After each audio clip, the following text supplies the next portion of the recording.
একটা মজার ঘটনা। ঈসা ইবনে মুসা হাশেমি খলিফা আবু জাফর মানসুর আব্বাসীর অন্যতম সভাসদ। স্ত্রীকে অতি ভালোবাসতেন। এক চাঁদনি রাতের কথা, জ্যোৎস্নায় বসে স্ত্রীর সাথে গল্প করছিলেন।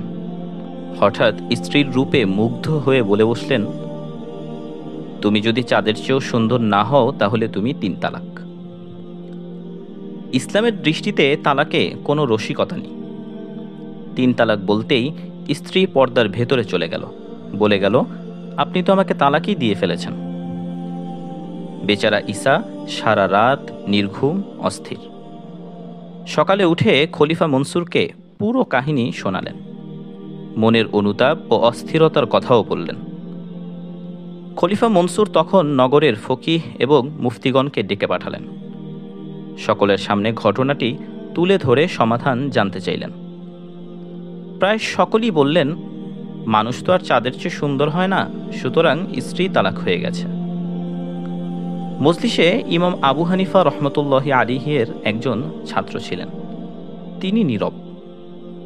খলিফা সবশেষে তার মতামত জানতে চাইলেন। তিনি বললেন, তালাক হয়নি। কেন কেন? সবাই অবাক। তখন তিনি পাঠ করলেন, والتين والزيتون وطور سينين وهذا البلد الأمين لقد خلقنا الإنسان في أحسن تقويم।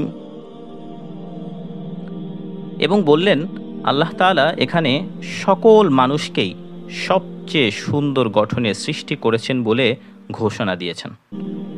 সুতরাং মানুষ সকল সৃষ্টির চেয়ে সুন্দর, এমনকি চাঁদের চেয়েও সুন্দর।